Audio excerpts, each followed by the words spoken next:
เซานิดเนาะก็เป็นแค่เอฟก็เป็นแค่ยูทูบเบอร์คนหนึ่งเนาะซึ่งกับบ่ทันได้มีชื่อเสียงอีหยังโด่งดังว่าซั่นซะเนาะก็อยู่ในจุดหนึ่งเนาะกำลังเริ่มต้นก็ว่าได้เนาะซึ่งนิดเองเป็นแค่ยูทูบเบอร์เนาะบ่แม่นดาราและก็บ่แม่นศิลปินบ่แม่นนักแสดงอีหยังที่อ่าขนาดนั้นเนาะอย่างเดียวเนาะขอให้ลบรูปภาพหรือวิดีโอของนิดซะเพราะว่าถ้าหวังดีตอนนี้จะบ่เฮ็ดให้สนิทมีปัญหาเนาะแต่ถ้าหากว่ามาเบิ่งคลิปนี้แล้วหรือมาเห็นคลิปนี้แล้วก็ยังแบบว่าเอารูปภาพหรือวิดีโอของสนิทไปลงในช่องต่างๆอีกเขียนแคปชั่นต่างๆนานาอีกนิดก็จะบ่เกรงใจอีกต่อไปเด้อทุกคนเด้อถ้าหากว่านิดพบเห็นอีกแม่นนิดจะบ่เกรงใจอีกเนาะก็ต้อง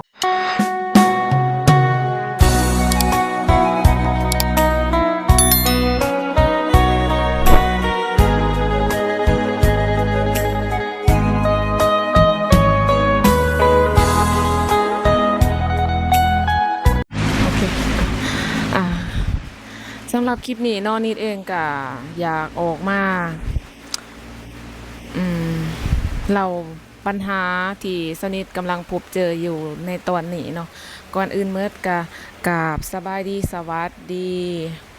FC เมื่อสุขุสุคนเนาะบ่ว่าจะเป็น FC ฝั่งลาวหรือฝั่งไทยหรือเมืองนอกเนาะที่ว่าติดตามส่องของสนิทพาสมอยู่ในตอนนี้เนาะก็คือมื้อนี้นิดเองก็อยากออกมาเล่าปัญหาที่สนิทกำลังพบเจออยู่ในปัจจุบันและก็พบเจอมาหลายครั้งแล้วเนาะแต่ว่าด้วยความที่ว่านิดน่ะเป็นคนที่เกรงใจเนาะเป็นคนที่ว่าเกรงใ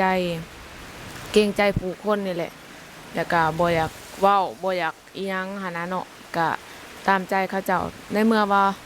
นี่ตามใจแบบนั้นแล้วมันก็เลยเฮ็ดให้อ่านิดเองบ่สบายใจเนาะและก็มันเฮ็ดให้อีกฝ่ายได้ใจเนาะเรื่องมีอยู่ว่ามี FC ที่ว่าฮักหรือเอ็นดูนิดนี่แหละเนาะก็ต้องก่อนอื่นหมดก็ต้องขอบใจขอบบุญขอบคุณที่ฮักและก็เอ็นดูเมตตาสนิทมาโดยตลอดเนาะให้การช่วยเหลือซัพพอร์ตสนิทด้วยการเบิ่งคลิปหรือช่วยเหลือทางด้านต่างๆเนาะบ่ว่าจะเป็นการกดไลค์กดแชร์คอมเมนต์อีหยัง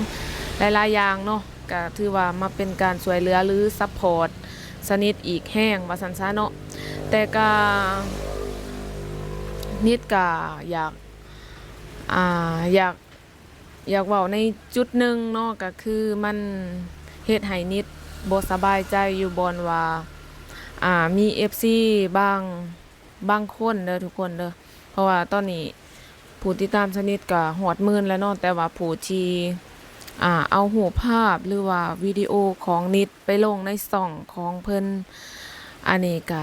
จำนวนบ่หลายเนาะมีบ่หลายคนดอกทุกคนก็ตามที่นิดเห็นเนาะแต่ว่านิดบ่ฮู้ว่าอ่านอกจากนี้จะมีไผอีกนิดบ่ฮู้เนาะแต่ว่าตามที่นิดเห็นนี่ก็คือประมาณ7-8คนได้เนาะทุกคนเนาะ7-8คนได้แล้วก็คือเพิ่นอาจจะมักจะฮักสักนิดแหน่หั่นแหละเนาะแต่ก็อ่า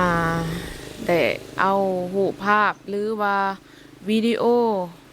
หรือคลิปของสนิทเนาะไปลงในช่องของเพิ่นแล้วก็จะเขียนแคปชั่นต่างๆนานาตามใจที่เพิ่นอยากเขียนว่าซั่นซะเนาะซึ่งเฮ็ดให้สาวนิดมีปัญหาเด้อทุกคนเด้อเนาะรู้สึกว่าปัญหาเขามารุมเร้าเลยเนาะเนื่องจากว่า1สาวนิทเคยเฮ็ดคลิปเปิดใจเนาะแล้วก็มีผู้คนเข้ามาให้ความสนใจก็หลายอยู่เนาะแต่ว่ามันก็มีอ่ากลุ่มคนประมาณ7-8คนนี่แหละแต่ว่านิดบ่ฮู้ว่าหวังดีหรือบ่หวังดีต่อนิดเนาะซึ่งเพิ่นได้เอารูปภาพแล้วก็วิดีโอของสนิทไปลงในช่องของเพิ่นแล้วมันเฮ็ดให้สนิทเสียหายเนาะเฮ็ดให้นิดเสียหายแล้วก็เสื่อมเสียว่าซั่นซะเฮ็ดให้สนิทเสียหายแล้วก็มุมหนึ่งก็คือเฮ็ดให้สนิทเป็นคนขี้ตัวเนาะเพราะว่าออกคลิปนิดเคยบอกว่าโสดเนาะแต่ว่าพอหลายๆคนเห็นว่ามีผู้คนบ่ว่าจะเป็นผู้คนที่ว่าเคยถ่ายรูปกับสาวนิทหรือ บ่ได้เคยถ่ายเนาะแต่ก็เอารูปภาพหรือวิดีโอของนิดไปลงในช่องของตนเองโดยที่บ่ได้รับอนุญาตเนาะแล้วเฮ็ดให้นิดเสื่อมเสียเนาะเฮ็ดให้นิดเสื่อมเสียมีผลกระทบต่อนิดว่าซั่นซะเนาะเฮ็ดให้นิดมีปัญหาในจุดๆนั้นเนาะและบัดนี้เฮ็ดให้นิดนี่เบิ่งกลายเป็นคนขี้ตัวเนาะกลายเป็นคนขี้ตัวแล้วก็อ่าเฮ็ดให้ FC บ่ไว้เนื้อเชื่อใจอีกว่าซั่นซะคือนี่แหละเนาะปัญหาที่เซานิดพบเจออยู่คือนิดอยากบอกในจุดนี้นะสำหรับผู้ที่เอารูปภาพหรือวิดีโอของนิดไปลงในช่องเนาะก็คือตอนนี้นิดอยากขอเนาะขอให้ลบรูปภาพหรือวิดีโอของนิดซะถ้าหากว่าฮักหรือเอ็นดูหวังดีตอนนี้แท้ๆแม่นจะบ่เฮ็ดให้นิดมีปัญหาเนาะกดแชร์รูปภาพหรือวิดีโอได้เนาะแต่ว่าบ่อนุญาตให้นำเอารูปภาพหรือวิดีโอของนิดไปลงในช่องแล้วเขียนแคปชั่นอีหยังต่างๆนานาเนาะอันนี้แม่นนิดจะบ่อนุญาตอีกเด้อเนาะเพราะว่าหยังแม่นอยู่ว่าสาวนิดโสดเนาะแต่บ่แม่นว่าจะเฮ็ดหยังเฮ็ดแบบใดกับสาวนิดก็ได้อันนี้แม่นบ่เนาะนิดบ่อนุญาตเนาะที่ผ่านมาบ่เว้าย้อนว่าเกรงใจเนาะก็ด้วยความที่ว่าเกรงใจก็เลยเฮ็ดให้สาวนิดเกิดมีปัญหาเองว่าซั่นซะเนาะนิดอยากบอกในจุดๆนี้นี่นะทุกคนก็คือสาวนิดเนาะก็เป็นแค่ก็เป็นแค่ยูทูบเบอร์คนหนึงเนาะซึ่งก็บ่ทันได้มีชื่อเสียงอีหยังโด่งดังว่าซั่นซะเนาะก็อยู่ในจุดๆหนึ่งเนาะกำลังเริ่มต้นก็ว่าได้เนาะซึ่งนิดเองเป็นแค่ยูทูบเบอร์เนาะบ่แม่นดาราและก็บ่แม่นศิลปินบ่แม่นนักแสดงอีหยังที่อ่าขนาดนั้นเนาะคือเป็นแค่ยูทูบเบอร์นะทุกคนเนาะก็เข้าใจเนาะว่ามักฮักหรือเอ็นดูเนาะและก็ขอบใจเนาะขอบใจขอบคุณที่มักฮักและก็เอ็นดูและก็ช่วยติดตามและก็ซัพพอร์ตสาวนิดมาโดยตลอดเนาะแต่ขออย่างเดียวเนาะขอให้ลบรูปภาพหรือวิดีโอของนิดซะเพราะว่าถ้าหวังดีตอนนี้จะบ่เฮ็ดให้สาวนิดมีปัญหาเนาะแต่ถ้าหากว่ามาเบิ่งคลิปนี้แล้วหรือมาเห็นคลิปนี้แล้วก็ยังแ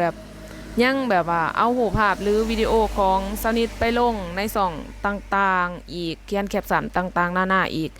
นิดก็จะบ่เกรงใจอีกต่อไปเด้อทุกคนเด้อถ้าหากว่านิดพบเห็นอีกแม่นนิดจะบ่เกรงใจอีกเนาะก็ต้องขอโทษที่ว่าต้องมาปกป้องตัวเองในจุดๆนี้เนาะสำหรับนี่แหละเนาะทุกคนนิดเองก็บ่สบายใจมาพักหนึ่งแล้วเนาะมันก็เกิดมีกระแสดราม่าและก็มีเฮ็ดให้ผู้คนเขามา